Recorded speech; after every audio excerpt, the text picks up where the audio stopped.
निधी खर्च करताना काटकसर करावी, शिस्त राखावी असं खुद्द आयुक्तांचे निर्देश असले तरी राम गणेश गडकरी रंगायतांच्या नूतनीकरणासाठी राज्य शासनाकडून 23 कोटींची तरतूद असताना कंत्राटदारानं 38 कोटींचा खर्च केलाय. त्यामुळे बिकट परिस्थिती असतानाही ठाणे महापालिकेच्या खांद्यावर वाढलेल्या 15 कोटीच्या खर्चाचं ओझं आलंय. राज्य शासनानं रंगायतांच्या नूतनीकरणासाठी 23 कोटी रुपयांचा निधी मंजूर केला होता. त्यानुसार कामाला सुरुवात करण्यात आली. मात्र काम पूर्णत्वाकडे जात असताना खर्चात मोठी वाढ झाली. या वाढीव खर्चास मान्यता देण्यासाठी पालिकेनं कलम 72 अंतर्गत प्रस्ताव मंजूर केल्याची माहिती प्रशासनाकडून देण्यात आली.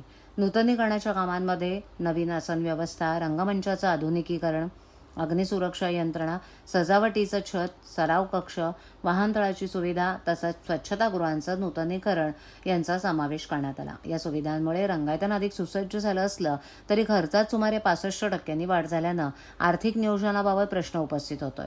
मंजूर निधीपेक्षा अधिक झालेला खर्च स्थानिक स्वराज्य संस्थेलाच करावा लागणार असल्यानं हा आर्थिक भार पालिकेच्या तिजोरीवर पडणार आहे. रंगायतांचं नूतनीकरण पूर्ण झालं असून ऑगस्ट 2025 पासून ते नागरिकांच्या सेवेत दाखल आहे.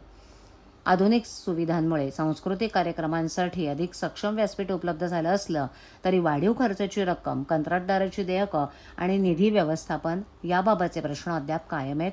दरम्यान प्रशासनानं वाढीव कामांची बिलं टप्प्याटप्प्यानं अदा करण्याचं नियोजन केल्याचं सांगण्यात आलं.